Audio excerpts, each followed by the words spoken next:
This week we're driving the 2021 Jeep Grand Cherokee L. Yes, it's a 2021 and not a 2022. Inventory issues and all, but I really wanted to drive one of these because I wanted to get into the 3-row Grand Cherokee.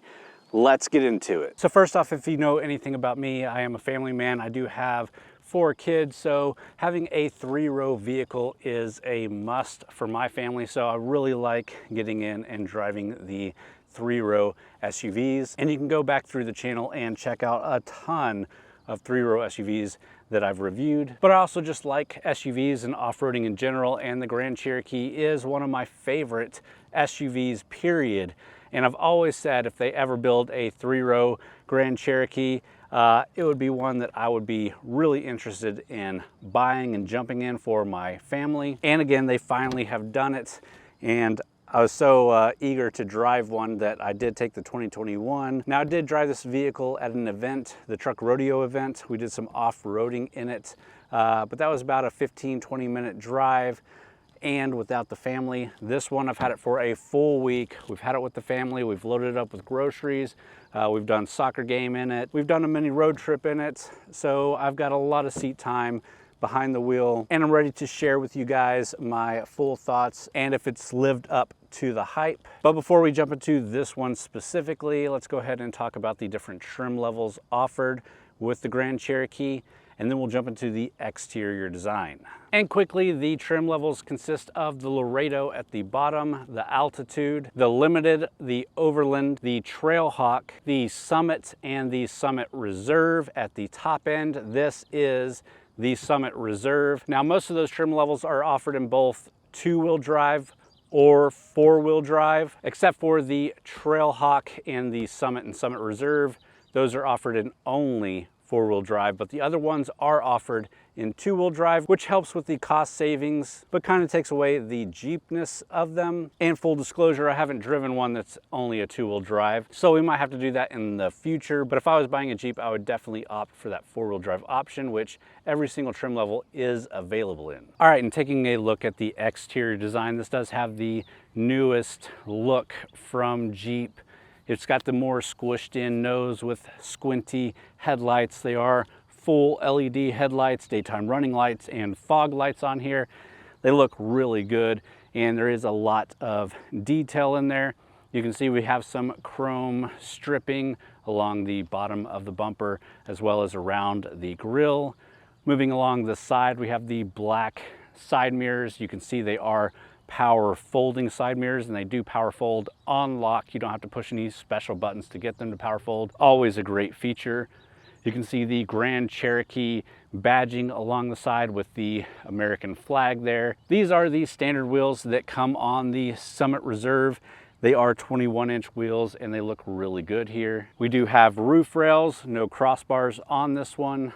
I would definitely put some crossbars if I owned one of these. And overall, the profile of this Jeep Grand Cherokee is very boxy, but still has its nice lines and curves. You can also tell from just looking at the exterior that this is a bit bigger than a normal Grand Cherokee. You do have that extra room and extra length from the rear. And of course, that just helps hold those rear seats and gives you some room in the cargo area, which we'll touch on in just a second. But let's finish up the exterior here by looking at the rear. We've got the Jeep badge, the L badge on the driver's side right next to that 4x4 badge, the Summit badge on the passenger side. Those are LED tail lights, much thinner and squintier than the previous design. And you can see down there, we do have dual exhaust outlets. And we'll check out the engine under the hood right after we check out the cargo area. And we do have a power opening rear hatch, as you might expect from a Summit Reserve. And there is a decent amount of space behind that 3rd row. One of the things I was really worried about is if they did come out with a 3-row, it would be one of the SUVs where you barely have any room behind the 3rd row, but these are decent. And again, throughout the week that we've had it, we did some grocery shopping. We've gone to soccer games and had to have it loaded up with an ice chest and some chairs. And while we did have to fold down one of the seats for the ice chest, For the most part, everything that we needed fit, and luckily for the soccer game, we only needed to fit 5 people in here and not 6. You do have buttons along the side to power lift and power fold the seats, which is always a nice luxury touch there. And you do have an accessory power outlet back here as well. And we've got this nice rubberized mat. But other than that, there's not too much else back here in the cargo area. Let's go ahead and close it up and check out what's under the hood.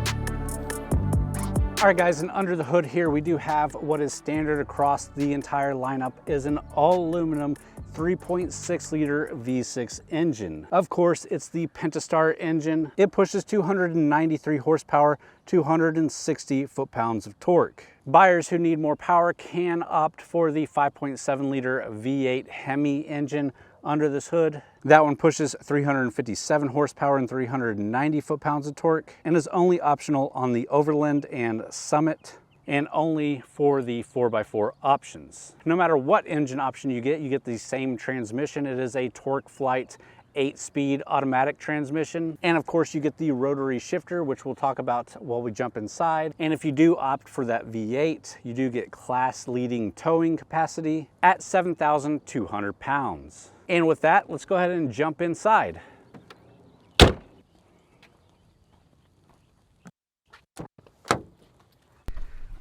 All right guys, before we talk about the rear seats here, let's talk about how you get in and out of the rear seats. All right, so here in the second row, you do have a handle here on the top of the second row seat, and you can just lift that up, and that is going to push the whole seat up and forward and give you a nice wide opening here. Now, the one complaint my kids had getting in and out of here is our driveway is at a bit of a tilt, and this doesn't like lock in here, so as they would open it, it would just come straight back. So they had a little bit of issue there, but not a huge deal. The third row seating itself, I'm happy to say, is a good size. I did have 2 kids back here at one point, and they said it's a little bit tighter than they would like, but it is comfortable and it works out just well. I'm not going to climb back here right now, but you can take my kid's word for it that it is a decent size for a third row. And again, you're still getting some cargo room behind that, so that is good. You do have USB Type A and USB Type C power ports back here, as well as cup holders on either side. And you've got some quick function buttons here to fold down the seats as well. But let's pop this back and check out the second row. So here in the second row, we do have the captain's chairs with a nice console in the middle. You've got an armrest with console, you've got cup holders, you've got little cubbies. It's a nice place to be. It's very comfortable, nice materials back here. You have your own vents on the side, and on this side, you have USB Type A and USB Type C charging ports again. You also have a traditional wall-like charging port. It's a 115 volt power port right there. You have your own AC controls. The panoramic roof comes right back to where the second seats are. And all in all, it's just a really nice area.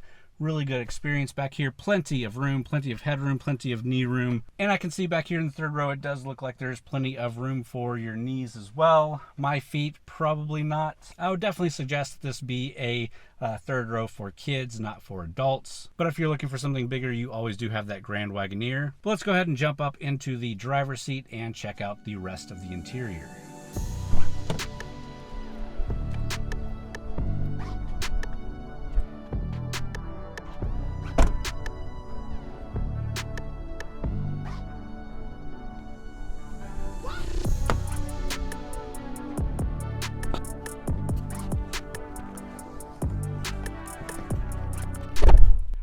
All right, up in the front, we're going to take a look at the rest of the interior and all the tech here. But let's first start off talking about these seats. These are special Summit seats. They have the Summit logo embossed in them. They're perforated. They have quilted leather stitching, super nice materials. We have this super nice wood grain. The rest of the interior is black leather with the brown stitching to match the rest of the leather. Steering wheel, super nice black leather with that brown stitching and wood grain on it. All of it is a really nice place to be. So let me pick you up and give you a better look around. All right, and you can immediately see the 10.1 inch touchscreen display here in the new Grand Cherokees. This has the all-new Uconnect 5 system, which is really good. We have Apple CarPlay, Android Auto, all of that. It is all wireless. You can switch between them easily. You do have the USB Type-C and USB Type-A ports.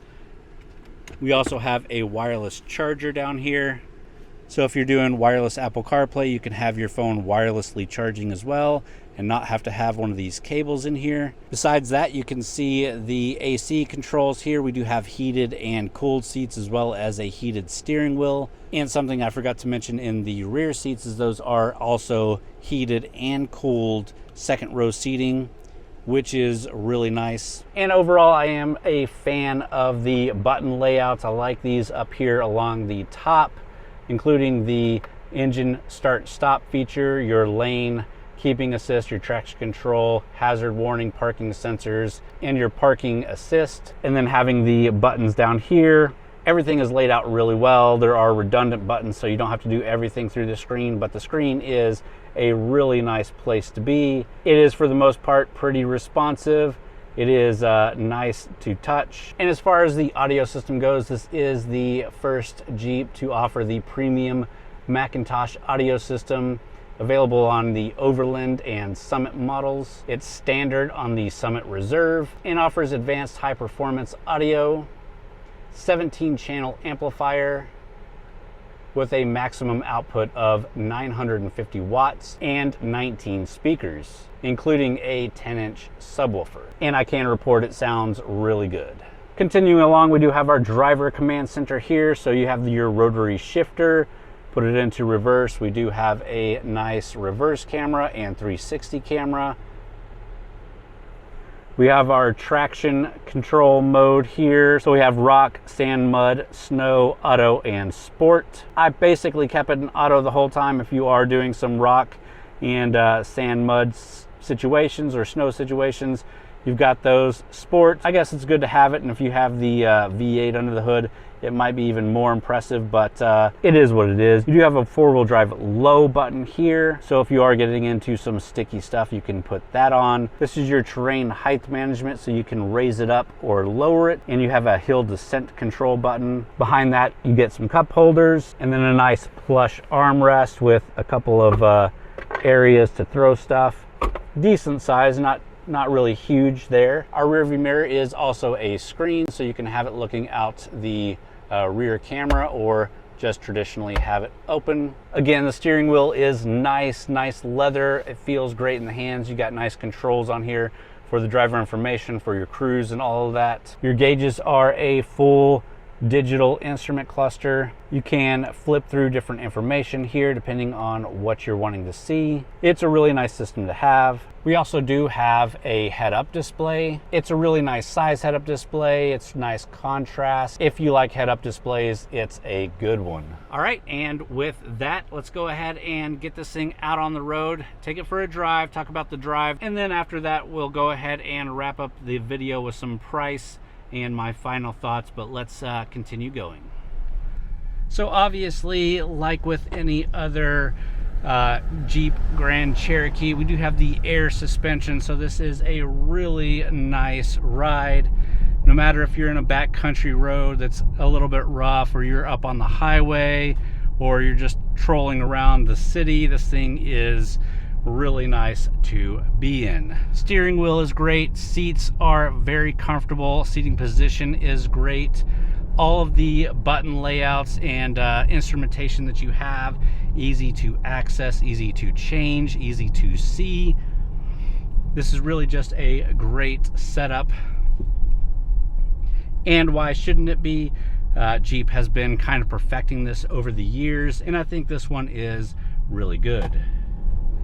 You also have that radar guided cruise control,